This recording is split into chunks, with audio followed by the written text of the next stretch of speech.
Sebelumnya suara saya jelas terdengar ya? Jelas terdengar, Dokter. Baik, terima kasih. Tema ini diambil karena memang ini merupakan bagian dari rangkaian peringatan Hari Ibu, PC Salemah Balikpapan begitu ya. Jadi ibu itu merupakan ya kalau kita bilang dia harus serba bisa gitu ya, harus serba bisa. Kemudian ya menjadi penopang utama dalam keluarga sebenarnya seperti itu ya. Jadi judul di sini adalah Ibu Siaga gitu karena ya seorang ibu harus memperhatikan gitu ya keluarganya seperti itu. Terlebih di masa pandemi ini akan sangat berubah sekali pola kehidupan kita sehari-hari begitu. Kita mulai saja di slide pertama ini. Ini semoga nanti tidak membuat ini ya dengan slide-slide saya ya. Biasanya kalau tema kesehatan itu akan versus tema ekonomi begitu ya yang pandemi tapi harus bekerja gitu ya. Nah, nanti coba kita diskusikan di sini. Jadi di sini adalah slide dari sebuah web gitu ya yang di sana menyebutkan perkataan Ketua Umum WHO bahwa kita tidak akan bisa kembali ke hidup normal yang lama gitu. Tapi artinya sebenarnya nanti kalau kita ambil hikmahnya ya tentang pandemi ini bahwa kita harus merubah pola hidup kita menjadi lebih baik, lebih sehat seperti itu ya. Pengertiannya seperti itu saja gitu agar kita tidak terlalu ini ya, pikiran kita tidak terlalu panik gitu seperti itu. Kemudian memang saat ini ketika kita mulai pandemi di Indonesia itu kan sebenarnya dari Januari ya, tapi Maret kita baru kerasa mulai ada kasus satu. Saat ini kita memang mau tidak mau harus menghadapi situasi yang kalau diibaratkan sebuah roller coaster ini ya, ini adalah fase naik gitu ya, udah 9 bulan tapi puncaknya memang belum kelihatan gitu. Mungkin yang kita rasakan berbeda-beda ya, karena saya sendiri kan di rumah sakit, saya setiap hari mengolah data COVID ya. Saya membantu manajemen mengolah data COVID setiap hari, jadi ya setiap hari juga menghadapi pasien-pasien di IGD yang maupun poliklinik gitu ya, yang memang dia karena kami di rumah sakit paru juga kebetulan ya, jadi dia terduga suspek atau probabil COVID seperti itu. Nah di rumah sakit ini para nakes ini memang sudah mulai lelah seperti itu, sudah mulai ini ya.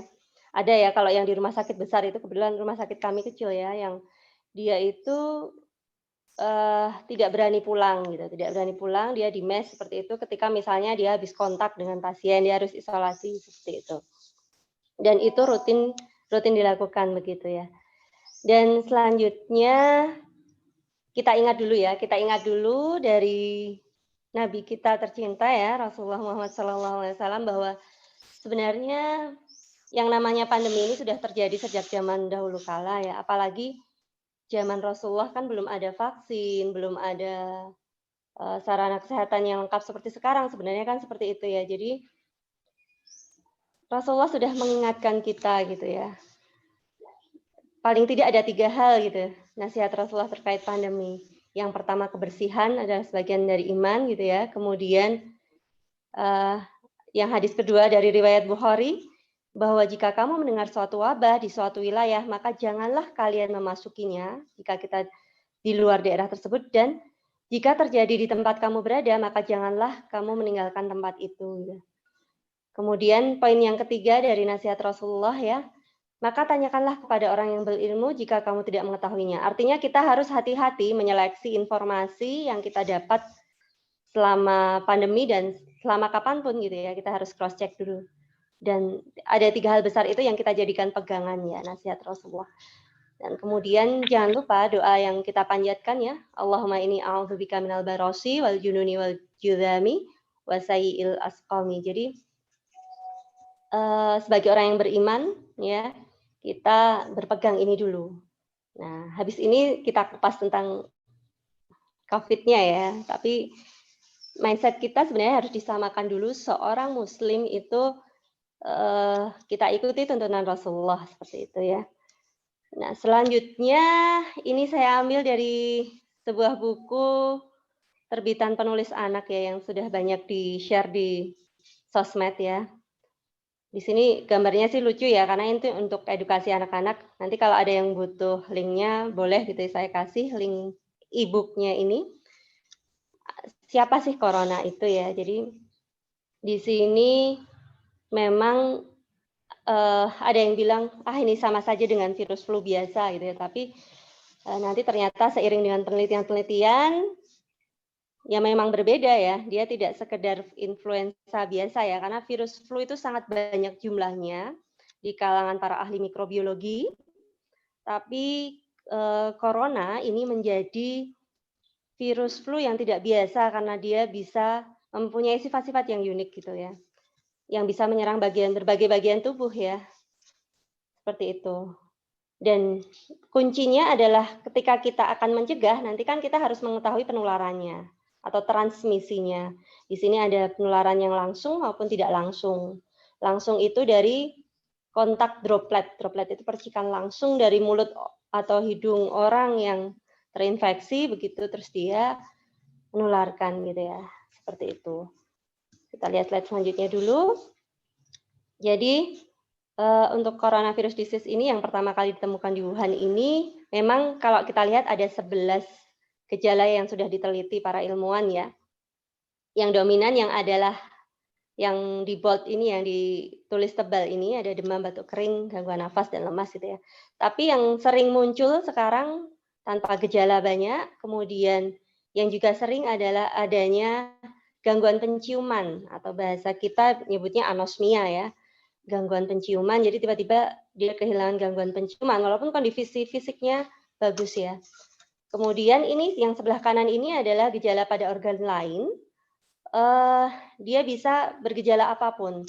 Makanya nanti mungkin akan ada banyak pertanyaan, kenapa sih orang yang ke rumah sakit di COVID-kan? Nah itu banyak beredar pertanyaan seperti itu ya. Sebenarnya bukan seperti itu ya, tapi kemudian ya nanti kita bisa bahas di sesi diskusi ya, bahwa itu harus diantisipasi oleh petugas yang menangani, karena begitu dia nanti diagnosanya menjadi COVID gitu ya, maka penanganannya akan sangat-sangat jauh berbeda dan sangat-sangat berbeda dengan penyakit yang lain. Nah, ini ada sebuah gambar yang di sini ini menjelaskan bahwa yang pojok kanan, pojok kiri atas ini ya, walaupun gambarnya cukup kecil, bahwa gejala COVID ini di awal sulit dideteksi, tapi kemudian ketika diperiksa itu baru akan muncul setelah minggu pertama sampai seterusnya. Jadi kalau sebelum minggu pertama dia masih masa inkubasi namanya, masih masa sebelum timbulnya gejala, itu bisa tidak terdeteksi. Jadi kalau masih berada di sini, di area sebelum minggu pertama ini, masih masa inkubasi, itu bisa jadi orang yang diperiksa PCR dan sebagainya itu jadi negatif atau tidak ketahuan. Nah, ini tergantung respon tubuh ya, respon tubuh. Nah, kemudian kalau sekarang kita tahu, kita sudah sering mendengar ya bahwa ada 3 kategori yang dia suspek, probable maupun terkonfirmasi ya. Suspek atau terduga itu orang yang dia perjalanan atau berada, kalau kita sekarang berada di daerah dengan transmisi lokal ya saat ini. Jadi nggak harus dia dari luar kota juga sebenarnya ya. Seperti itu. Dia mengalami gejala ISPA, infeksi saluran pernafasan akut atau pneumonia. Pneumonia itu artinya radang paru-paru yang tanpa diketahui sebab yang pasti gitu ya. Nah, kemudian si virus SARS tadi, virus SARS-CoV sebenarnya namanya adalah virus SARS-CoV, tapi kita menyebutnya COVID ya, coronavirus disease itu adalah penyakitnya. COVID itu kesingkatan dari coronavirus disease. Dia memang tadi menular dari droplet tadi. Droplet itu bisa ke tangan orang yang bersentuhan, atau ini 2 orang ini tanpa masker gitu ya. Itu saling bisa menularkan gitu ya. Jadi nanti tergantung misalnya dia batuk bersin, nggak pakai masker, maka droplet itu bisa berubah menjadi aerosol atau mudah menular dari udara ya. Menjadi lebih kecil partikelnya sehingga orang bisa menghirupnya gitu. Makanya kenapa nanti pencegahannya seperti itu. Itu karena dari sisi penularannya. Oke, jadi Saat ini kita memang harus siaga dalam kondisi siaga yang kita nggak tahu di lingkaran kita itu ada atau tidak gitu.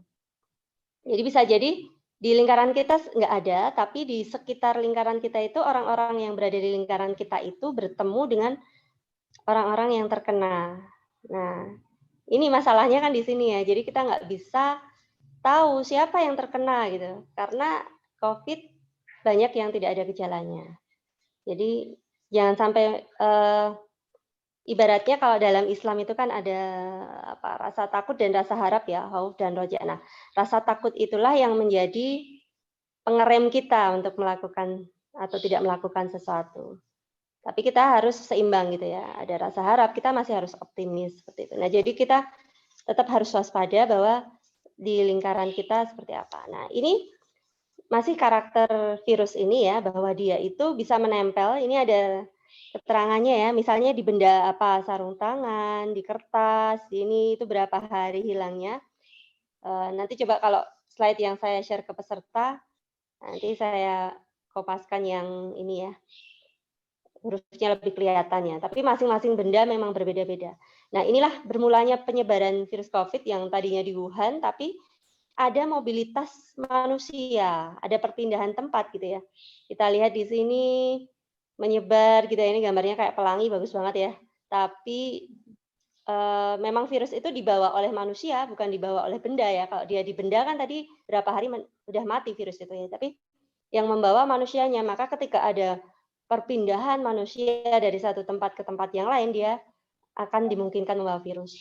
Nah, kemudian yang ini nanti tingkat pengendalian risiko, yang ini adalah gambar pesawat ya. Di pesawat itu sebenarnya sudah ada semacam HEPA filter atau penyaring udara sistemnya gitu ya. Tapi dia tetap saja beresiko karena entah dari sentuhan tangan atau dari mungkin APD yang tidak benar pemakaiannya gitu ya. Itu dalam pesawat itu bisa mudah menularkan.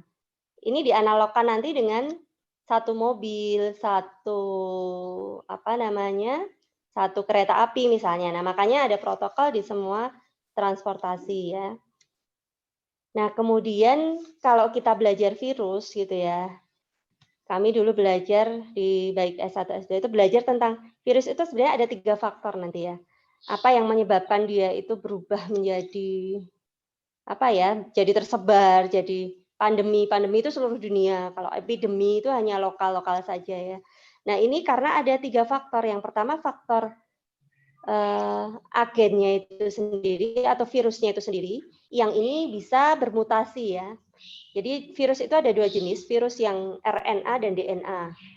RNA dan DNA ini adalah gen, bagian dari gen kita di dalam tubuh, bagian yang sangat kecil yang Allah menciptakan gitu ya. Nah, sifat si virus ini mudah bermutasi.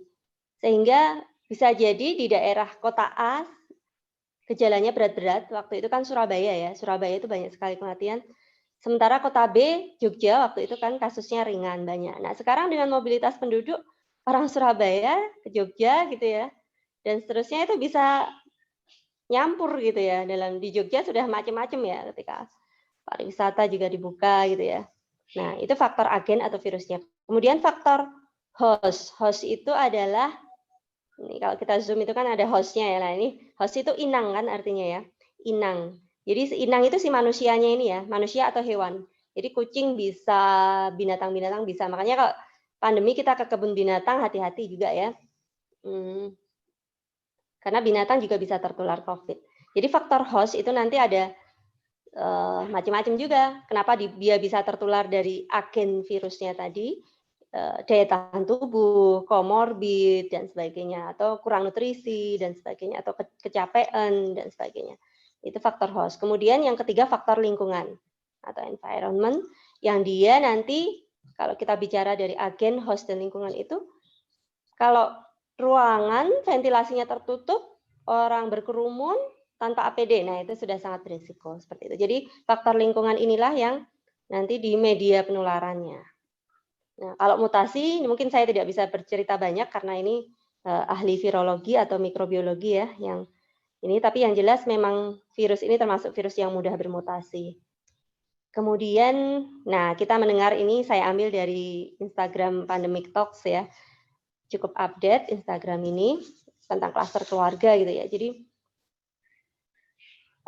di keluarga, kenapa kok klaster keluarga itu bermunculan? Karena kita merasa aman di keluarga, kita nggak pakai masker gitu ya. Seperti itu karena. Nah, jangan sampai ketika di keluarga itu kita nggak pakai masker, kita jangan sembarangan ketika berada di luar rumah gitu ya. Ketika kita harus bekerja, beraktivitas gitu ya. Kita harus ketat protokolnya karena kita menyayangi anggota keluarga kita gitu kan.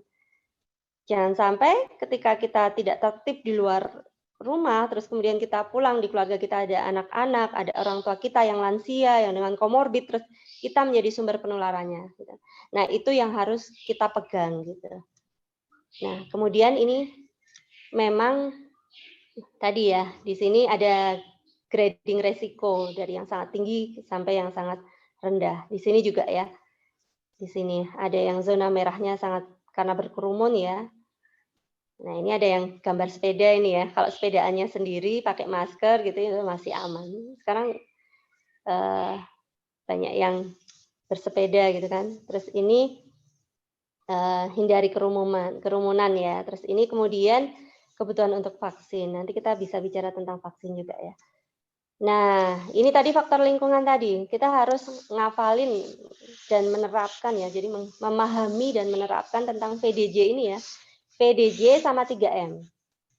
PDJ itu ventilasi, D durasi, J jarak. Jadi ventilasi itu ya aliran udara itu terbuka. Jadi lebih aman kalau misalnya kita mau rapat itu di tempat terbuka itu lebih aman dibandingkan tempat tertutup ber-AC nggak ada ini ya.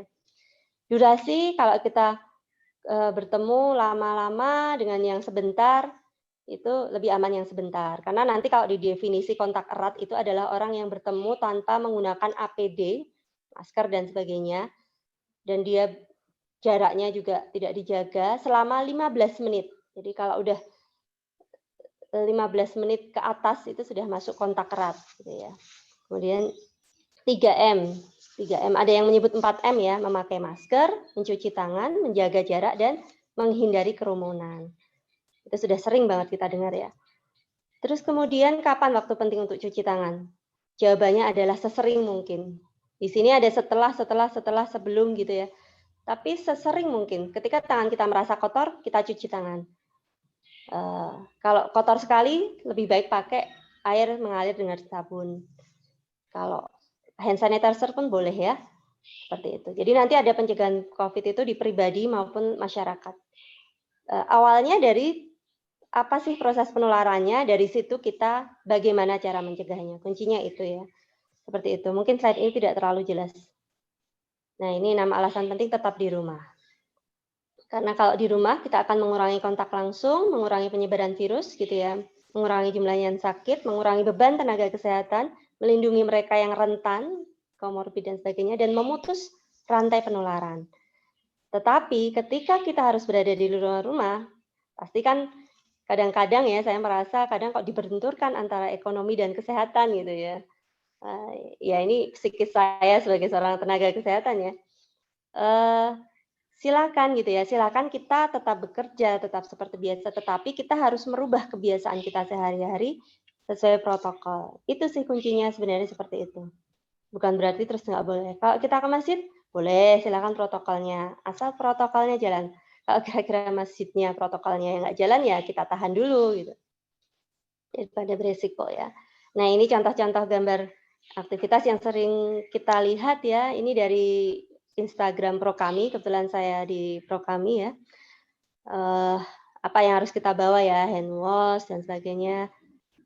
Jadi ketika kita mau keluar rumah itu kita rencanakan, kita mau keluar rumah berapa jam, kita mau kemana, apa yang akan kita hadapi, nanti amunisi kita apa gitu. Jadi kayak orang ini ya, kita harus bawa bekal ya, seperti itu. Nah ini ada yang salah kaprah, ini saya khususkan satu slide, seringkali orang pakai face shield tapi nggak pakai masker, nah itu juga nggak tepat. Jadi mending pakai masker tok, nggak pakai face shield nggak, masih mendingan gitu. Tapi kalau pakai face shield, kita lihat artis-artis di TV gitu ya, itu kan sebenarnya nggak tepat ya ketika dia pakai face shield tapi nggak pakai masker ya. Sama aja nanti masih memungkinkan kalau jadi aerosol akan menyebar gitu. Nah ini nanti banyak sih tips-tips ya, tapi ini yang misalnya ibu menyusui gitu ya. Ibu menyusui harus memastikan dirinya sehat sebenarnya prinsipnya sih itu ya, dan bersih gitu ya. Dan misalnya harus imunisasi bayi kita ke rumah sakit, ya harus pilih rumah sakit yang memang dia terpisah layanan untuk anaknya, seperti itu gitu ya. Kalau kita ada nggak enak badan ya pakai masker, seperti itu. Karena kalau bayi kan susah dimaskerin ya. Nah, nanti kita ngafalin cara cuci tangan yang benar. Ini singkatannya adalah tepung selaci puter ya. Jadi banyak videonya, silakan googling ya tentang cuci tangan yang benar. Kenapa ada cara cuci tangan seperti ini ya? Karena sudah ada penelitiannya ya. Ada penelitiannya bahwa sela-sela jari kita itu memang tempat bersarangnya kuman, dan itu sesuai banget dengan sunnah Rasulullah bahwa ketika kita memulai wudhu kan kita juga menggosok dengan sela-sela jari, jadi itu cocok sekali gitu ya. Makanya kadang kalau saya sebelum berwudhu saya praktekkan dulu cuci tangan ini, terus kemudian memulai wudhu gitu, seperti itu. Terus kemudian, nah ini kalau dulu waktu kita belum pandemi mau bersalaman dengan yang bukan mahram gitu ya, itu kita kan dipeliriin, tahu nggak bahasa Jawa ya? Diliatin orang ini ngapain kok nggak mau salaman gitu. Tapi sekarang orang biasa nggak mau salaman kan ya. Karena justru malah dianjurkan gitu, seperti itu. Karena kontaknya tadi ya. Nah sekarang terakhir tapi masih agak banyak ya, saya akan menjelaskan rangkuman saya dari yang saya pahami tentang peran seorang ibu gitu ya dalam menjaga kesehatan keluarga. Di sini saya rangkum menjadi 5 besar gitu ya untuk tugas kesehatan keluarga kita sebagai seorang ibu ya. Yang pertama adalah kita mengenal masalah kesehatan keluarga kita. Jadi identifikasi dulu apa sih masalah kesehatan keluarga kita gitu ya. Kemudian yang kedua, kita nanti berperan untuk mengambil keputusan melakukan tindakan kesehatan yang tepat. Yang ketiga, kita juga berperan memberi perawatan kesehatan anggota keluarga kita, entah anak-anak kita ataupun orang tua kita. Kemudian yang keempat, menggunakan fasilitas kesehatan yang ada di masyarakat gitu ya. Dan yang kelima, menciptakan lingkungan rumah yang sehat, perilaku anggota keluarga yang sehat, dan konsumsi yang sehat. Coba kita lihat satu-satu. Ini ya, mengenal masalah kesehatan keluarga. Kalau dalam ilmu penyakit anak, dulu waktu kami belajar di stase anak gitu ya, kita diajari membuat pedigree atau pohon keluarga. Kita petakan di keluarga kita itu misalnya dari kakek kita atau mbah buyut kita, itu menikah dengan siapa, sakit apa, kemudian punya anak berapa, sakit apa, kemudian punya anak berapa lagi, sakit apa. Nah itu kita memetakan komorbid ya. Memetakan komorbid, penyakit apa yang diderita. Tapi kadang-kadang kalau mbah buyut atau mbah kita mungkin nggak, zaman dulu belum ada pencatatan yang baik ya. Jadi kalau di teori parenting yang apa itu, fitrah based education itu ada ini ya, ada membuat portofolio ya. Jadi ini sebenarnya ya sama, kita buat portofolio kesehatan di keluarga kita, petakan komorbid, sehingga kita tahu, oh kalau di kita ada risiko itu dan ada penyakit yang menurun secara genetik, misalnya hipertensi, penyakit alergi, nah itu kita bisa cegah sejak awal, gitu ya, seperti itu. Kemudian general check up atau screening faktor risiko. Seorang ulama di Mesir, ulama mengajarkan ya, Syekh Hasan Albana mengajarkan kita untuk screening check up lah 1 tahun sekali ya, walaupun secara teori mungkin belum banyak yang melaksanakan. Kalau kami di rumah sakit akreditasi itu karyawan wajib di check up 1 tahun sekali. Kemudian yang ketiga, merencanakan program kesehatan keluarga dan finansialnya. Artinya kalau misalnya kita mampu asuransi swasta yang lebih lengkap misalnya ya, nggak ada salahnya. Kalau yang nggak mampu atau saudara kita nggak mampu, kita carikan akses misalnya BPJS yang PBI atau penerima bantuan iuran yang kayak dulu Jamkesmas gitu ya. Seperti itu. Terus kemudian kenapa harus seperti itu? Kenapa kita harus mengidentifikasi keluarga kita dulu? Karena kesehatan itu dimulai dari kandungan hingga lansia. sepanjang hidup kita. Ada yang dilingkari ini adalah 1000 hari pertama kehidupan yang sangat akan berdampak dengan kehidupan selanjutnya, ya, dari sejak kehamilan, bayi baru lahir, kemudian sampai usia 1000 hari pertama itu pertumbuhan emas yang nanti kondisi kesehatan waktu kecil itu akan berpengaruh ke kondisi kesehatan ketika kita dewasa.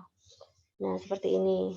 Jadi, kemudian yang kedua, peran kita adalah mengambil keputusan tindakan kesehatan yang tepat. Jadi seorang ibu itu harus banyak belajar ya, apalagi pandemi seperti ini ya. Kita COVID, ya ini salah satu bagian dari ikhtiar kita belajar ya sore hari ini. Kita tahu kenapa kok mencegahnya harus seperti itu, karena penularannya seperti ini. Terus kita tahu harus membawa kemana gitu ya. Misalnya sekarang ini fasilitas kesehatan, baik puskesmas maupun rumah sakit, sudah bisa meng-swab ya. Tapi bukan swab yang mandiri yang gratis di puskesmas ya. Yang di puskesmas itu yang gratis, yang swab karena memang dari tracing, dari gejala. Tapi kalau swab mandiri memang kita harus membayar. Membayarnya juga paling rendah harganya 900.000 swab itu. Jadi jangan sampailah kita di swab ya. Seperti itu. Kemudian sediakan obat-obat darurat. Kemudian simpan nomor-nomor penting gitu ya. Atau layanan telemedicine. Sekarang dikembangkan rumah sakit itu dikembangkan layanan telemedicine karena untuk meminimalisir kontak gitu ya, seperti itu. Kemudian ini tadi ya, tindakan perawatan yang tepat. Apa sih yang harus kita lakukan ketika kita isolasi mandiri? Misalnya kita dari luar kota atau dari kontak dengan orang yang positif. Siapa yang harus isolasi mandiri di sini? Yang sebelah kiri. Nah, misalnya dia positif jelas. Kalau nggak ada gejala boleh, nggak harus rawat inap tapi isolasi mandiri. Kalau kontak erat ya, tadi kontak erat tadi definisinya adalah orang yang tidak memakai alat pelindung diri, 15 menit ke atas ya, dia berkontak tanpa jarak seperti itu. Atau kita tiba dari daerah yang kasus virusnya tinggi. Tapi kita sedang berada di daerah yang kasus virusnya tinggi. Jadi kita jangan banyak berinteraksi dulu sebenarnya. Kemudian protokolnya apa sih waktu isolasi mandiri? Di sini ada, nanti bisa dibaca lagi ya, cukup banyak. Kamar terpisah, prinsipnya pakai masker di dalam rumah. Kalau kita lagi isolasi mandiri ya harus pakai masker di dalam rumah. Berjemur boleh ya, berjemur. Suplemen ya, entah madu, vitamin dan sebagainya ya. Ventilasi ruangan juga gitu ya. Ganti spray gitu ya. Sediakan hand sanitizer dan sebagainya. Oke. Kemudian yang ketiga, memberi perawatan kesehatan anggota keluarga. Sahabat-sahabat saya gitu ya, baik yang tenaga kesehatan maupun bukan, saat ini juga ada yang sedang menderita COVID gitu ya, yang ya ketika dia diisolasi di rumah, kita harus tahu monitor tuh gejalanya. Jangan-jangan happy hypoxia. Happy hypoxia itu kelihatannya baik-baik saja, tapi di dalam tubuhnya terjadi kekurangan oksigen. Itu happy hypoxia. Nah, nggak ada salahnya kalau orang yang lagi kena COVID, isolasi di rumah, sedia namanya pulse oximetry atau oximeter, yang itu cuma dijepit di tangan, di jari, nanti lihat angka saturasi atau namanya saturasi oksigen ya, kadar oksigen di dalam darahnya itu berapa. Kalau dia turun, cari pertolongan pertama, datang ke rumah sakit yang disebut rujukan COVID. Seperti itu. Atau monitor suhu juga ya, termometer, nggak ada salahnya kita sediakan di rumah seperti itu. Dan seterusnya. Atau kalau tiba-tiba sesek ya, lagi isolasi mandiri tiba-tiba sesek gitu. Boleh ya, seperti itu. Kita dukung juga mental spiritualnya agar tetap bersemangat, karena ketika bersemangat, psikis kita akan sangat berpengaruh pada fisik kita. Juga ada tips-tips yang lain, misalnya proning ya. Proning itu gerakan seperti bersujud, itu akan memudahkan orang yang sesak nafas. Itu sudah ada penelitiannya juga, jadi posisi bersujud ya. Masya Allah ya, itu sunnah-sunnah Rasul juga ya, banyak-banyak bersujud. Terus kemudian ini protokol merawat anggota keluarga tadi ya. Hati-hati kontaknya, diperhatikan ketika ada keluarga kita yang positif gitu ya. Jangan menyentuh wajah, hindari menyentuh daerah 3T. 3T itu mata, kedua mata dan hidung ke bawah. Kedua mata, hidung dan mulut itu daerah 3T. Itu jangan suka menyentuh daerah itu. Kadang kan gatel gitu ya, mungkin kita alergi, tapi kalau bersin itu kita segera cuci tangan ya, karena kita bersin, itu di sana bisa ada droplet yang keluar. Nah, kemudian yang keempat, menciptakan lingkungan rumah kita itu dikondisikan supaya dia bersih dan sehat. Kemudian perilaku kita juga, ini yang paling susah itu sebenarnya perilaku nanti ya, dan juga konsumsi sehat. Olahraga tetap harus, karena kalau kita kurang gerak ya tubuh kita juga nggak sehat gitu ya. Terus kemudian pembiasaan dini untuk anak-anak kita gitu ya. Perilaku siaga bencana gitu ya. Kebetulan ini hujan ya. Allahumma shalli ala Muhammad. Nah, ini sebenarnya pemerintah mencanangkan gerakan masyarakat hidup sehat. Ini ada salah satu cara untuk mencegah COVID yang dia ini intinya pola hidup sehat ya, makan seperti yang sudah sebutkan tadi, minum cukup, kebersihan gitu ya, masak makanan. Saya kalau beli makanan dari luar terpaksa pas nggak bisa masak, itu saya angetin lagi. Mungkin kalau dikategorikan tingkat lebaynya menghadapi COVID, mungkin saya termasuk yang tinggi ya. Jadi kalau beli makan di luar, pulang dari bepergian langsung mandi, membeli masakan di luar, kita angetin lagi gitu ya. Karena dengan pemanasan kan teorinya virus hilang ya. Kalau beli-beli barang, kita nggak langsung taruh ke dalam rumah. Kita taruh dulu di tempat tertentu, kita semprot hand sanitizer atau hand spray gitu, atau kita biarkan dulu beberapa hari gitu ya, sampai jangka waktu kumannya hilang gitu. Ya mungkin memang kalau nakas-nakas memang cukup lebay ya, tapi ya kami maksudnya waspada. Kami tetap berusaha menggembirakan hati gitu ya, seperti itu. Terus kemudian kita dorong masyarakat kita, ada orang-orang awam yang jadi ketua tim gugus tugas COVID di kampungnya, di RT-nya atau kelurahannya ya. Seperti itu. Jadi kita ikut mengedukasi lah tetangga kita gitu ya. Teman-teman kita mungkin masih sering kumpul-kumpul makan-makan, nah itu juga beresiko. Karena kalau makan kan harus membuka masker gitu ya. Nah ini vaksinasi, ada istilah herd immunity. Herd immunity itu ketika ada orang yang kebal, maka orang-orang sekitarnya itu akan ikut terjaga. Intinya seperti itu. Kenapa harus ada vaksinasi? Agar pandemi ini bisa berubah menjadi endemi. Cuma lokal-lokal saja dan bisa tereliminasi ininya ya, virusnya gitu. Patuhi protokol VDJ. Kalau tugasnya pemerintah seharusnya 3T. Tracing ya, testing, tracing, dan isolating. Jadi mengetes, pemerintah itu tugasnya seharusnya dia mengetes sebanyak mungkin, kemudian melacak dari kontak yang dites yang positif, kemudian mengisolasi. Harusnya seperti itu. Tapi mungkin ya anggaran kita bisanya ngutang gitu ya, Allah alam gitu. Kemudian, nah ini juga ada beberapa yang sering muncul juga, terapi plasma konvalesen. Jadi orang yang donor darah yang itu bisa menjadi pengobatan untuk COVID. Ini ada syaratnya. Mungkin di Jogja belum banyak ya. Mohon maaf kalau background saya hilang, mungkin nanti saya hilangkan saja backgroundnya. Kemudian ini nanti juga bisa jadi diskusi yang cukup seru juga, penutupan sekolah ya, tepatkah sekolah dibuka? Walaupun anak-anak itu juga ada yang diteliti bahwa dia itu tidak semudah orang dewasa ketika terinfeksi, tapi ini juga tetap beresiko ya. Seperti itu. Nah, demikian yang bisa saya sampaikan.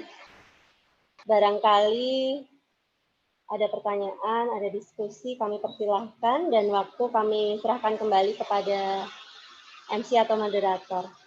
Mohon maaf bila ada kesilapan. Assalamualaikum warahmatullahi wabarakatuh. Waalaikumsalam warahmatullahi wabarakatuh. Terima kasih kepada Dr. Ari atas materi yang telah disampaikan pada sore hari ini. Sangat lengkap sekali, alhamdulillah Dok. Tapi ini tetap para peserta webinar itu insya Allah banyak sekali pertanyaan ya, karena memang materi COVID atau Corona ini memang saat ini kan baru kita hadapi, dan kita sebagai di sini para peserta sebagai ibu rumah tangga yang tugasnya menjaga kesehatan keluarga memang antara khawatir, antara takut gitu ya Dok, dan memang harus selalu berjaga-jaga. Dan ini kita lanjutkan acara selanjutnya. Dr. Ari, mohon bisa mendekat sedikit aja Dok untuk posisi supaya tampak lebih jelas, atau bisa di off kan untuk background-nya, Dok? Ya. Supaya tampak Saya jelas setting oleh para dulu peserta. untuk ini ya. Ya. Ya, baik, di sini selanjutnya sambil menunggu Dokter Ari, ini sudah ada beberapa pertanyaan yang masuk, Dok, terkait dengan materi yang disampaikan. Kita buka 3 termin pertanyaan ya, Dok. Masing-masing termin saya bacakan 2 pertanyaan. Nanti kepada silahkan para peserta jika ada pertanyaan yang lain bisa disampaikan lewat chatroom. Yang termin pertama ada pertanyaan dari Mbak Tri dan Bu Yayu. Yang dari Mbak Tri, pertanyaannya, tanda pulihnya OTG itu apa saja, Dok? Karena anak saya 5 bulan, OTG dari paparan pertama ayahnya sudah lebih dari 14 hari. Jadi untuk OTG itu, pulihnya itu tandanya seperti apa, Dok? Kemudian yang kedua, pertanyaan dari Bu Yayu. Dokter Ari mau tanya, sejauh mana hasil rapid test dapat menjadi tolak ukur orang itu terkena COVID-19? Karena reaktif itu kan belum tentu COVID-19. Itu, Dokter? Bisa ditangkap, J? Monggo silakan kepada Dokter Ari. Pertanyaan dari Mbak Tri terlebih dahulu, tanda pulihnya OTG tadi, Dok. Ya, terima kasih Mbak Erni. Untuk tanda pulihnya OTG ya, yang namanya OTG itu kepanjangannya kan orang tanpa gejala. Jadi ya tidak ada tandanya ya, selama dia tidak bergejala ya nggak kelihatan. Makanya yang perlu dilakukan adalah masa isolasi itu dicukupkan gitu ya. Masa isolasi itu dicukupkan. Baru itu sebenarnya minimal 10 hari. Kalau dulu minimal 14 hari ya.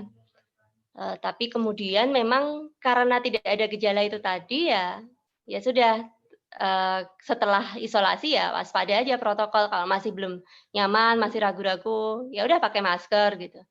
Jadi memang tidak ada gitu ya tanda pulihnya, kecuali kalau tadinya bergejala, tanda pulihnya apa? Ya gejalanya tadi sembuh, misalnya seseknya sudah mulai berkurang, hilang gitu ya, seperti itu. Tapi kan sebenarnya kan untuk mengetahui dia itu boleh selesai isolasinya itu kalau yang ketat sekali ininya ya, dan mungkin negara kaya gitu ya, negara kaya yang swab-nya itu sangat murah atau mungkin sangat banyak stoknya gitu ya.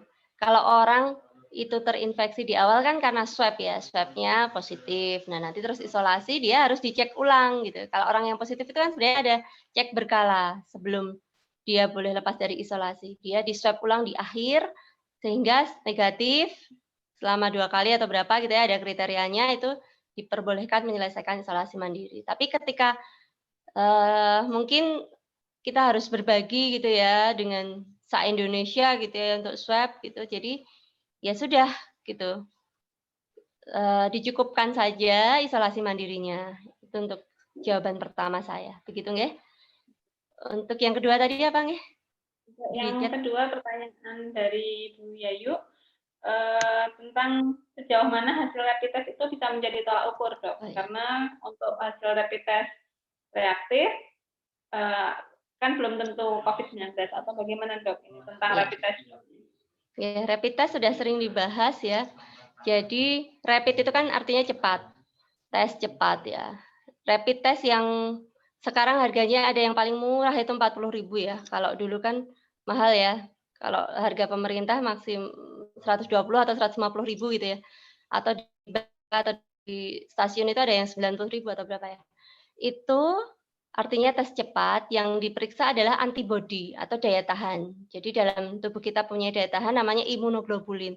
Nah, di situ rapid test itu hanya memeriksa orang terpapar dengan virus atau tidak.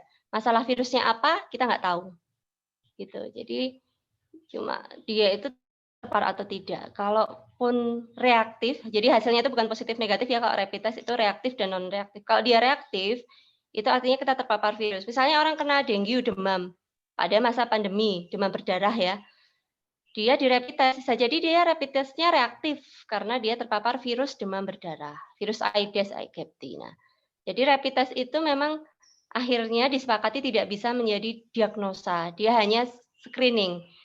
Prosedur yang benar ketika rapid test negatif, itu dari kolegium patologi klinik ya, spesialis patologi klinik, spesialisnya lab itu. Ketika rapid test negatif, diulang hari ke-7 atau 10. Jadi seminggu lagi diulang. Kalau dia negatif, sudah. Tapi kalau rapid testnya diulang jadi reaktif, maka dia kemudian dianjurkan swab. Makanya kalau itu kan kelamaan. Makanya kalau ada akses swab, milih mana, rapid test atau swab? Ya, milih swab gitu ya, milih swab. Nah, sekarang ada rapid test antigen sekalian ya. Rapid test antigen itu beda lagi. Rapid test antigen itu juga tes cepat, tapi dia bukan diambil darah seperti rapid test, tapi diambil swab. Diambil swab, kemudian nanti dites sensitivitas dan spesifitasnya dibandingkan rapid test antibody. Hasilnya juga sama-sama cepat, tapi lebih bagus. Tapi masih di bawahnya swab yang PCR. Jadi swab itu adalah tindakan pengambilan sampel dari tenggorokan maupun rongga mulut yang kemudian bisa diperiksa macam-macam. Swab itu bisa diperiksa rapid test, bisa diperiksa PCR. PCR itu proses di laboratorium yang mengurai protein, polimerase chain reaction. Jadi urai proteinnya sehingga bisa langsung diketahui di situ tuh ada virus COVID-nya dan itu spesifik untuk virus COVID. Jadi ada 3 macam ya dok untuk pemeriksaan untuk pemeriksaan COVID ya, rapid test, swab antigen sama swab PCR ya dok ya. Ya, swab antigen. Yang paling gold standar memang swab PCR ya dok ya. Iya, gold standar atau baku emas ya paling dipercaya itu adalah swab PCR seperti itu. Ya, terima kasih dokter. Untuk termin yang selanjutnya, termin dokter, ini ada pertanyaan, saya buka 2 pertanyaan lagi. Yang pertama dari Ratna, yaitu menanyakan tentang vaksin COVID dokter. Seefektif apakah vaksin tersebut dan amankah bagi kita sebagai seorang muslim? Kemudian untuk pertanyaan yang kedua di termin kedua dari Sri Sarwanti. Selama pandemi COVID, saya pernah rapid test mandiri sebanyak 2 kali. Alhamdulillah hasilnya reaktif. Pengambilan darah ada di jari tangan, ada yang di lengan. Apakah ada pengaruh untuk hasilnya? Mana yang lebih baik, darah diambil dari jari atau lengan? Itu dokter untuk 2 pertanyaan. Yang pertama tadi tentang vaksin COVID, keamanan serta efektivitas, terutama kita sebagai seorang muslim. Yang kedua tentang rapid test dokter, yang lebih efektif yang diambil ada pengaruhnya nggak yang di lengan sama yang di darah yang diambil di jari. Gitu dokter, monggo. Ya, terima kasih Mbak Erni. Vaksin ini kan kalau di luar pandemi saja itu banyak kontroversinya gitu ya. Ada yang pro, ada yang kontra. Ya kalau secara teorinya, secara ilmunya vaksin itu memang disuntikan bagian tubuh dari virus yang sudah mati yang ditujukan agar tubuh kita itu mengenal si virus itu, ya daya tahan tubuh kita itu mengenal sehingga nanti kalau dia beneran itu sudah kenal dan membuat perlawanan yang sudah memadai. Intinya kan seperti itu. Kita tahu vaksin atau imunisasi ya. Vaksinasi sih, yang lebih tepat memang vaksinasi itu, ya apa ya, dia ada kontroversinya itu kan kadang-kadang dari kehalalannya ya, yang dibuat dari bahan apa. Tetapi berbagai ulama juga sudah memfatwakan bahwa bahan utamanya bukan dari bahannya yang itu sudah dibersihkan berjuta-juta kali. Itu terkait secara umum. Nah, kalau vaksin COVID, nanti kita perlu tahu apa yang harus dilakukan ketika sesuatu bahan itu boleh dikonsumsi manusia. Itu sebenarnya kan ada obat, ada vaksin gitu ya. Kedua macam jenis bahan tersebut harus melalui uji klinis atau penelitian yang 3 tahap. Penelitian yang 3 tahap, uji klinis fase 1, fase 2, dan fase 3. Fase 1 itu masih seputar di laboratorium gitu ya. Diujikan mungkin kepada hewan coba, misalnya tikus atau apa. Fase kedua itu kemudian fase ketiga itu sudah di masyarakat gitu ya. Nah, si vaksin COVID ini itu ada bermacam-macam produk yang dia, eee, ada yang membuat data vaksin mana yang sudah ada sampai ke uji klinis fase 3 seperti itu. Nah, kita berharap nanti pemerintah itu akan memilihkan kita untuk rakyatnya tercinta ini, vaksin yang paling aman buat kita. Kita berharap seperti itu, yang sudah melalui uji klinis fase 3. Kalau secara teori medis kesehatan itu tidak ada satupun nakes yang kemudian mengingkari bahwa vaksin itu tidak penting. Vaksin itu penting jelas, sepakat. Tetapi ada beberapa dokter spesialis yang apa ya namanya ya, masih mengkritik ini sudah selesai sampai uji klinis fase 3 atau belum, seperti itu. Nanti yang akan diprioritaskan untuk vaksin itu ada ya, di kesehatan juga termasuk ya. Mungkin ini Mbak Erni juga di rumah sakit sama kayak saya mungkin akan pertama awal-awal vaksin gitu ya.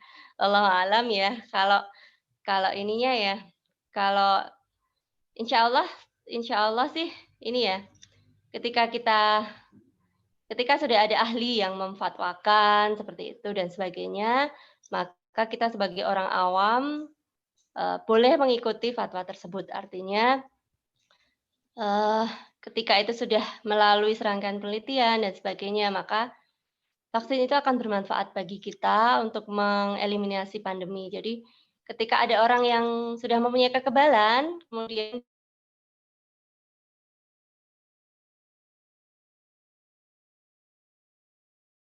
parah atau nggak mudah menular gitu ya, terus maka orang-orang terjaga seperti itu.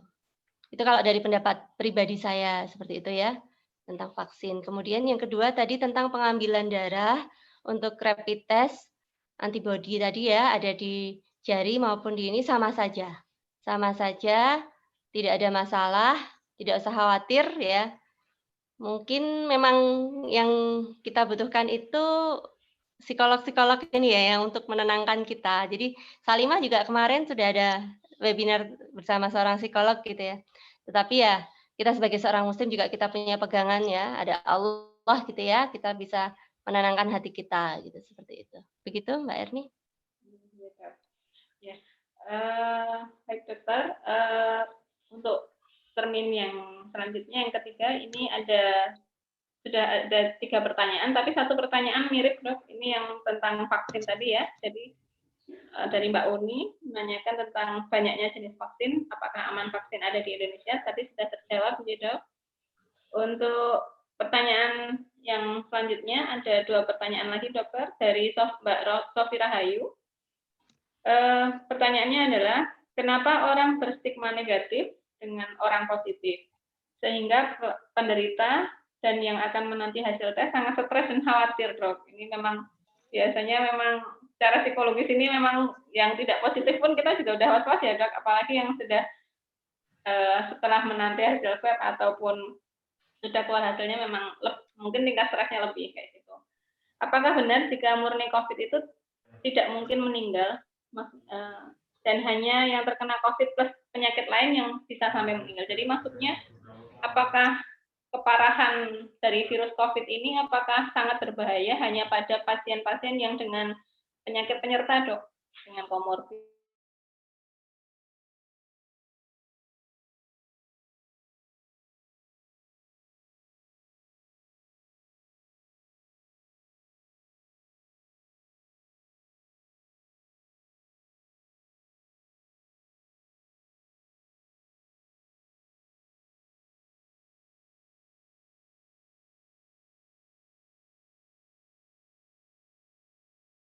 Saya berhenti dulu menyusui anak saya usia 21 bulan. Jadi memang ini pertanyaan mungkin nggak cuma Bu Sugianti ya, terutama kita sebagai ibu rumah tangga itu kalau ada keluarga yang batuk pilek itu biasanya karena COVID ini jadi panik dulu. Nah, itu bagaimana Dok kalau misalkan ada anak ataupun dari keluarga kita ada yang batuk pilek ataupun mungkin ada gejala seperti lemas atau dan lain sebagainya, itu apa yang perlu dilakukan Dok? Terima kasih Dokter, monggo. Oke, baik saya jawab yang pertama tadi ya, stigma negatif ya. Sebenarnya ini kembali ke akidah, kemudian akhlak ya, keyakinan dan perilaku kita itu. Kalau kita membiasakan diri memandang sesuatu itu dari kacamata yang lurus gitu ya, artinya positive thinking gitu ya. Jadi ya kita nggak akan berstigma negatif gitu ya. Saya juga sangat heran kenapa ada sampai yang menolak jenazah COVID gitu ya. Yang Kepala Dinas Sosial Kota Yogyakarta itu ya, itu kan jenazahnya ditolak ya. Sampai istrinya membuat status di Facebook Kagama waktu itu ya, ikut sedih gitu ya mendengarnya. Ya itu tadi kembali ke cara pandang, cara berpikir kita ya. Semua orang, semua manusia kembali lagi ke teori tadi, semua manusia itu adalah host. Host itu inang, bisa menjadi inangnya si virus itu. Jadi siapapun dia nggak lihat tua muda, besar kecil, kaya miskin dan sebagainya, apa bisa terkena gitu ya. Jadi jangan sampai kita menstigma negatif. Coba kalau kita kena terus kita di stigma negatif gitu ya, itu kan kita nggak mau juga. Nah, kita berpikirnya jika itu adalah saya gitu. Kami di rumah sakit itu diajarkan Eee, begini dalam melayani pasien itu, bayangkan jika pasien itu adalah saya. Nah, itu bisa kita terapkan ya di masyarakat. Bayangkan jika yang sakit itu saya, kita pasti nggak mau kan dikucilkan atau dihina ya. Kalaupun misalnya ada yang menjauhi, yang sakit nanti juga harus berstigma positif atau positive thinking bahwa mereka menjauhi memang untuk menjaga, mencegah. Sama-sama, baik yang sakit maupun yang nggak sakit itu sama-sama positive thinking gitu. Kemudian kalau kita menanti hasil tes itu sangat stres ya, manusiawi sih, siapa yang nggak bingung gitu ya, positif atau negatif. Kalau positifnya positif hamil gitu ya, mungkin senang, ini positif, negatif. Nah, ini juga kembali lagi kita banyak-banyak kita serahkan semuanya pada Allah ya, karena ya Covid ini adalah takdir Allah ya, takdir Allah yang itu Allah tuh sudah mengatur lah, usia kita, ajal kita, rezeki kita mau dapat rezeki seberapa besar, mau kena sakit apa enggak, itu Allah yang mengatur. Tapi jangan juga, terlalu ekstrim. Ah, kan Allah udah ngatur ya, jadi kita nggak usah protokol kesehatan. Nah, itu kan orang yang namanya nekat ya, namanya nekat seperti itu. Apakah benar jika murni Covid tidak mungkin meninggal? Ya jelas mungkin meninggal, karena setiap yang bernyawa pasti akan, mati ya. Kita kan orang-orang yang nunggu antrian kan sebenarnya ya udah gitu ya. Jadi baik punya penyakit komorbid maupun tidak semuanya beresiko. Kalau punya komorbid itu bedanya memang dia bisa memperberat kondisi. Jadi ada orang-orang yang meninggalnya itu karena komorbidnya juga memang ada, gitu, seperti itu. Jadi, semuanya beresiko ya, semuanya beresiko. Terus kemudian pertanyaan yang selanjutnya tadi, ibu menyusui. Nah, ibu menyusui Masya Allah ya, Masya Allah ketika harus hamil hamil, melahirkan, dan menyusui di kala pandemi itu, memang ya kita harus belajar untuk mengubah pola hidup kita, itu yang pertama. Eee, yang kedua, kita harus menjaga kembali lagi positive thinking kita ya. Karena kalau ibu itu stres kan ngefek ya ke anak ya, ke air produksi ASI dan sebagainya. Nah, eee mengubah pola hidup tadi, termasuk ketika kita benar-benar rajin cuci tangan karena mungkin akan lebih waspadanya dibanding bukan yang ibu menyusui gitu ya. Kita lebih rajin cuci tangan, kita pakai masker dan sebagainya gitu. Enggak apa-apa kalau terus kemudian ini sakit ya, ada penyakit bronkitis, kemudian sakit batuk pilek, kita lihat dulu, kita evaluasi dulu diri kita, apakah ada kontak dengan orang yang kemungkinan terkena Covid. Kalau misalnya kita nggak ada dan kita tetap nggak berani pergi keluar, ya kita minum dulu obat-obat, pereda, silahkan. Atau kita telekonsultasi tadi, telemedicine ya, ketika nggak berani periksa, cari rumah sakit, buka web, kalau mau konsultasi. Kemudian kebetulan kalau di tempat saya, baru adanya konsultasi online, bukan periksa online ya. Jadi kami punya program Tanglet Respira yang nanti komunikasi via WA gitu atau telepon juga bisa. Nanti konsultasi apa yang harus dilakukan. Nah, seperti itu. Terus kemudian jangan berhenti menyusui ya. Kalau selama masih kondisinya baik-baik saja, maksudnya kita bisa mengusahakan protokol di rumah, tentu saja kita sebaiknya menyusui. Atau misalnya gini ya, kita walaupun kita misalnya posisi di rumah gitu ya, bukan ibu yang bekerja, itu kita tetap nyetok ASI perah ya.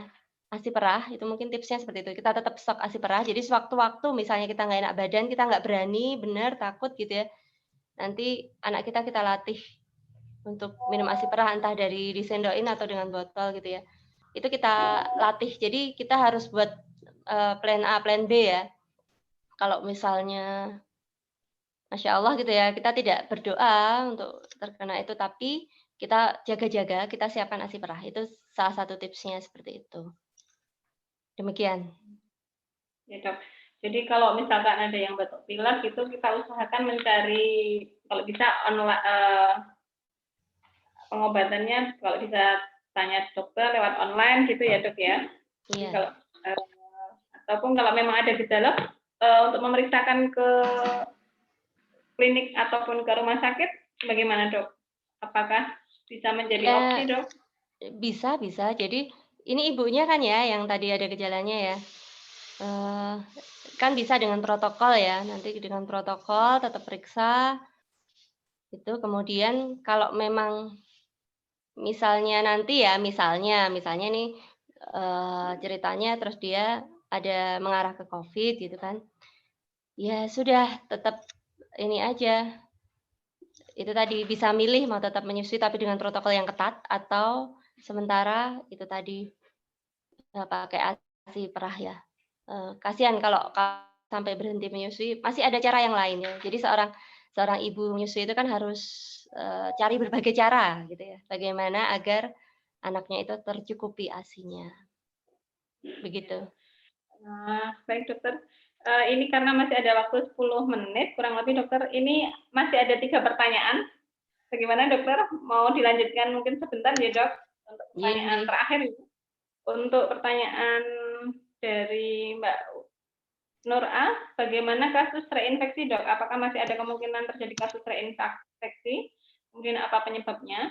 Kemudian yang terakhir dari Mbak Uni, apakah benar bila pasien meninggal itu karena COVID, virus itu juga ikut maksudnya untuk pasien-pasien yang sudah meninggal itu apakah ada kemungkinan untuk menginfeksi? Seperti itu, Dok. Monggo, Dok. Oke, yang pertama ada istilah reinfeksi dan reaktivasi, mungkin ada yang belum pernah mendengar ya istilah tersebut ya. Kalau reinfeksi itu artinya terinfeksi kembali, jadi dia udah sembuh terus kena virus lagi, virus yang berbeda dari luar. Kalau reaktivasi itu dia udah terkena, terus virusnya di dalam tubuhnya itu menginfeksi lagi di dalam tubuh itu. Terus kemudian menimbulkan gejala, itu reaktivasi. Nah, kalau COVID ini dia bisa reinfeksi ya. Jelas-jelas kalau reaktivasi mungkin, saya perlu cari referensi untuk penelitiannya seperti apa, tapi kalau reinfeksi jelas bisa, sangat mungkin karena reinfeksi itu kan orang sudah sembuh, terus dia karena merasa sudah sembuh, nggak jaga protokol, terus dia ketularan lagi, nah itu sangat bisa. Penyebabnya apa? Reinfeksi ya ketularan lagi penyebabnya. Karena itu tadi, prinsip host, agen, sama lingkungan tadi ya, orangnya, faktor orang, faktor virus, faktor lingkungan tadi. Kalau orangnya udah sembuh tapi terus dia nggak jaga protokol di lingkungan, dia jadi daya tahan tubuhnya lemah, terus virusnya di situ ada, ya sudah gitu bisa bisa reinfeksi. Itu yang pertama. Kemudian, apakah benar bila pasien meninggal karena COVID, virus itu juga ikut mati? Eee, prinsipnya nanti sama kayak tadi, benda-benda menempel tadi. Jadi ada kriteria atau beda-beda tergantung benda apa. Nah, kalau manusia meninggal kan dia dari benda hidup yang masih mengandung unsur-unsur hidup ya, maksudnya mungkin organ-organnya ada yang belum rusak selama beberapa hari, gitu ya. Nah, itu sama prinsipnya seperti itu. Jadi masih mungkin virus itu masih hidup juga, tapi nanti lama-lama ya virusnya mati kalau orangnya sudah nggak hidup kan, sama aja gitu. Nah makanya kenapa kok protokol pemakaman COVID itu harus pakai APD gitu ya, karena itu tadi, karena jenazah itu masih mungkin menularkan. Yang lebih menularkan lagi sebenarnya virus Ebola. Virus Ebola di Afrika itu yang memang rekomendasi pertama adalah hazmat atau APD yang lengkap sekali itu ya, karena dia nyentuh aja udah bisa ketularan ya, nyentuh kulit tuh udah bisa ketularan. Kalau Covid kan sebenarnya dia dari percikan ya, droplet, kemudian nempel di kulit baru dia ketularan. Tapi kalau Ebola itu nyentuh kulit itu sudah ketularan gitu ya. Masya Allah semoga kita dijauhkan dari virus-virus tersebut. Amin, Seperti amin, ya itu. Rabbal alamin. Ya, Kelihatannya ada satu ya. lagi ya? Oh iya, ada satu lagi nih dok, terakhir ya dok, nambah Iya, terus iya. ini pertanyaan. Dari Mbak Yuni Parmadiningsih, tanya dokter, apakah ada tips yang cespleng untuk mencegah terkena COVID ini? Ada jargon untuk mencegah COVID dengan meningkatkan aman. Kemudian berkaitan dengan penggunaan herbal, jamu empon-empon, vitamin dan lain-lain. Seperti apa dokter saran buat kami? Terima kasih dok. Monggo dokter. Tentang tips-tips dokter. Sebenarnya ketika bertanya ini sudah menyampaikan tips-tips ya, Mbak Yuni Mardiningsih ini ya. Masya Allah gitu ya. Jadi, cespleng itu apa? Manjur. Yang Cespleng itu manjur. langsung bablas angin nih. Iya, ini ya, maksud saya sih, ya itu sudah disebutkan ya tipsnya bahwa iman, imun, aman itu ya. Saya jadi ingat itu jargon iman, imun, aman. Iman itu tadi mempersepsikan hidup kita itu di tangan Allah gitu ya, mempercayai bahwa virus Covid itu memang, ya Allah yang mengatur gitu ya, Allah yang akan menghendaki siapa yang sakit, siapa yang enggak itu juga Allah. Kemudian imun itu daya tahan kan ya, imunitas ya. Tubuh kita itu sudah dilengkapi daya tahan sebenarnya ya, daya tahan yang dari luar tubuh kita ada kulit, ada kelopak mata, ada alis itu juga daya tahan tubuh kita ya, ada bulu hidung itu daya tahan tubuh kita. Kemudian masuk ke dalam tubuh itu daya tahan tubuh kita itu ada, imunoglobulin tadi ya namanya, di lidah kita ada daya tahan gitu ya, di air mata kita ada daya tahan juga, masya Allah sampai ke dalam jadi berlapis-lapis daya tahan dalam tubuh kita itu luar biasa Allah menciptakan manusia gitu ya, yang demikian. Nah itu imunitas itu harus dijaga dengan tadi itu germas tadi ya, germas. Germas itu ya tadi itu, konsumsi kita, pola hidup kita gitu ya. Makanan-makanan itu kalau buah itu wajib ya, buah itu wajib gitu ya, itu sudah disediakan. Madu itu juga, eee, dalam tanda kutip saya wajibkan gitu ya, kalau anak-anak belum minum madu saya. Karena Allah sendiri sudah menyebutkan gitu ya, nggak usah diteliti pun di Al-Quran sudah ada gitu, madu gitu. Kemudian aman itu dari faktor lingkungan tadi, protokol kesehatan. Kita kalau berinteraksi dengan orang ya, ya kita nggak usah berlebih-lebihan lah dalam menyikapi, kok lebay gitu ya. Saya tadi habis, lihat sosmed ada yang mengukur mungkin untuk bercanda ya, mengukur tingkat kelebayan seseorang dalam menghadapi pandemi gitu ya. Ada yang ya ini buat lucu-lucuan gitu, ada yang, eee, orang yang selalu menyemprot orang di depannya, tapi itu memang video video komedi sih ya, video komedi. Jadi artinya menjaga keamanannya, kita tidak usah terlalu paranoid, tapi juga jangan abai. Nah itu. Sebenarnya kembali lagi ke pemahaman kita tentang cara penularan tadi, faktor manusia, faktor virus, dan faktor lingkungan. Ada jargon-jargon yang lain selain iman, imun, aman ya tadi 3M. 3M, memakai masker, mencuci tangan. Nah, itu jangan jadi jargon aja tapi kita praktekkan gitu. 3M, kemudian VDJ tadi juga jargon-jargon juga ya. Ventilasi, durasi, jarak. Itu menjadi, eee, jembatan keledai yang memudahkan kita untuk menghafal sehingga kita bisa selalu ingat. Kemudian tentang empon-empon, vitamin, wah ini kalau yang di rumahnya sekarang kan banyak orang menanam ya, tanam aja itu empon-empon ya, serai, jahe, eee, apa sih, walaupun saya waktu sekolah ya nggak belajar tentang herbal ya, mungkin yang di farmasi, jurusan herbal mungkin lebih paham, tapi Yang jelas itu sudah banyak diteliti, banyak manfaatnya, tapi itu sebagai dalam tanda kutip suplemen atau pendukung. Karena sebenarnya prinsip penyakit virus itu adalah self-limiting disease atau penyakit yang bisa sembuh sendiri. Penyakit virus apapun, virus itu banyak sekali ya.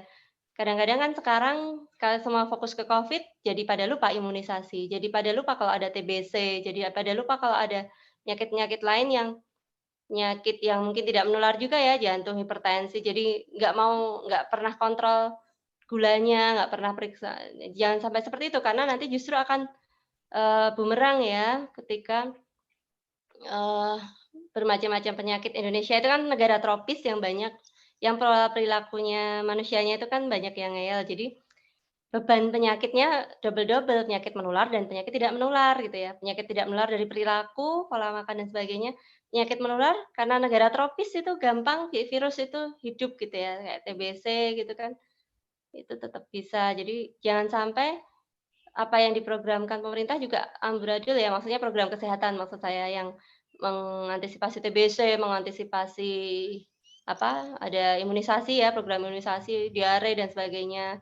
Itu gara-gara Covid terus bubar semua, jangan sampai itu nanti malah justru 10 tahun lagi, berapa tahun lagi kalau itu bisa ngumpul semua virusnya ya, jangan sampai seperti itu.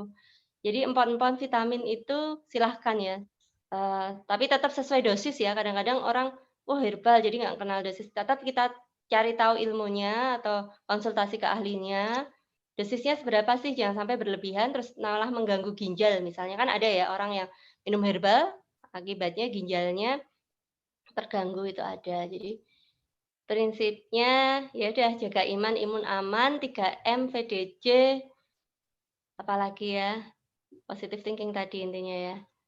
Begitu? Ya, Dok.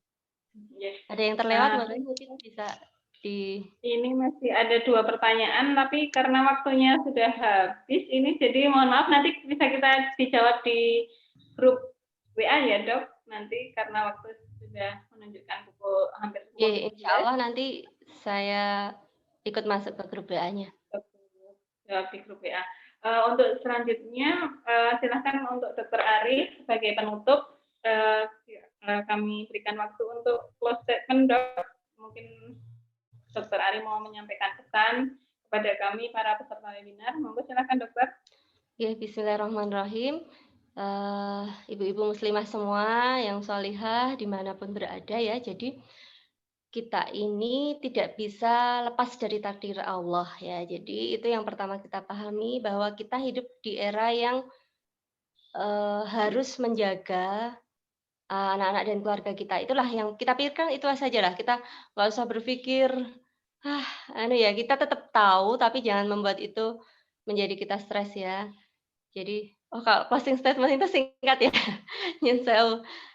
Jadi intinya ibu-ibu adalah penjaga kesehatan keluarga di rumahnya masing-masing. Mari kita ajarkan, diri kita perbaiki pola hidup kita dan keluarga kita dengan, itu tadi, protokol kesehatan yang insya Allah itu bagian dari ikhtiar kita untuk menjaga kesehatan keluarga. Begitu. Terima kasih. Mohon maaf tidak ada kekhilafan.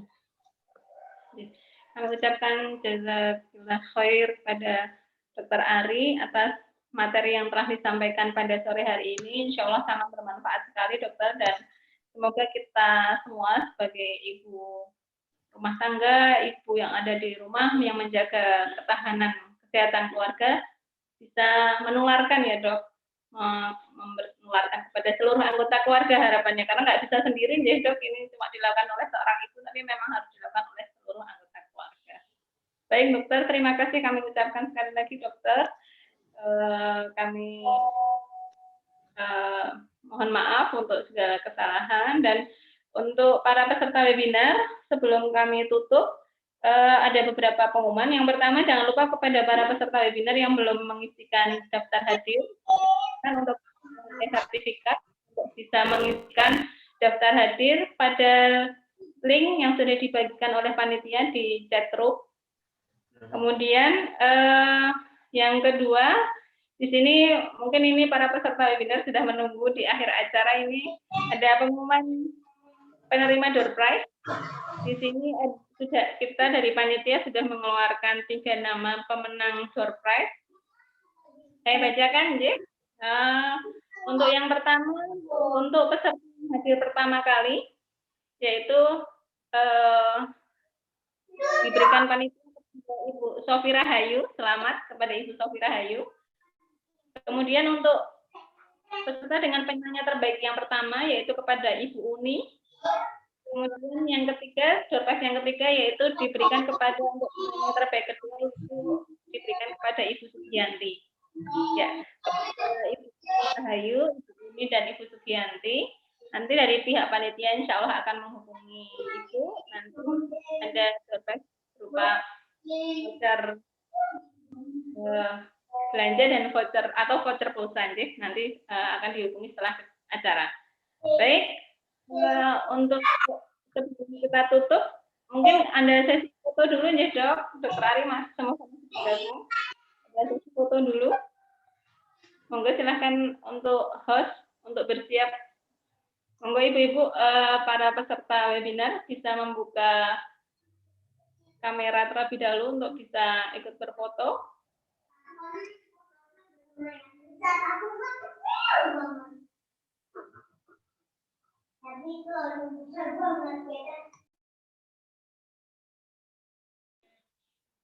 Ya. Silahkan kepada panitia. Baik, saya mulai ya. Untuk panitia bisa mengambil foto. 1, 2, 3, 5. Insya Allah cukup ya. Nanti bisa foto, bisa dikirim host untuk dikirim di chat di grup WA. Dan selanjutnya yang terakhir yaitu penutup.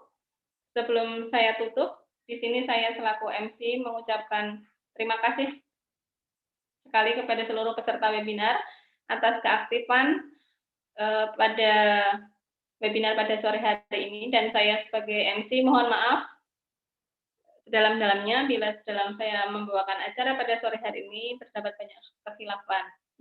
Sebelumnya juga saya mengingatkan kembali untuk peserta webinar, insya Allah kami dari PC Salimah Banguntapan akan ada acara event selanjutnya yaitu pada tanggal 22 Desember 2020 akan ada webinar insya Allah yang akan disampaikan oleh Ibu Hajah Nurlisnani Pamela. Jadi silakan nanti bisa mendaftarkan kembali keikutsertaan dalam webinar event selanjutnya.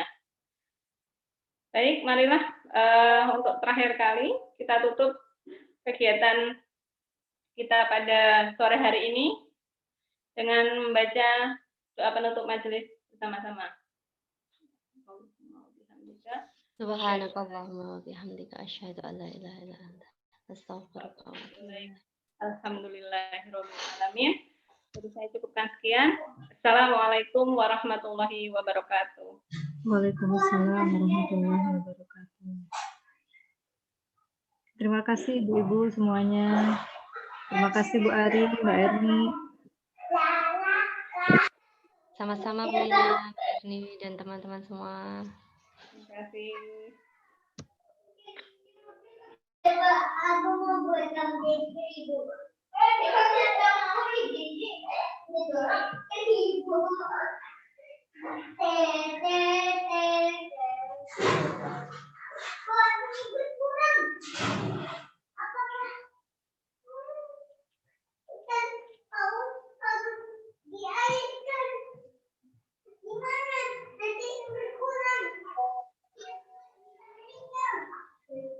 Dipersilahkan bisa live grup ya, bisa live Zoom ya.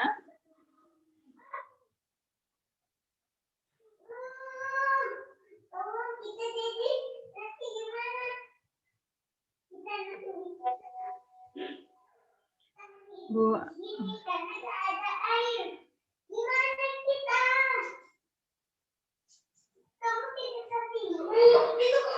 Mbak nanti di record.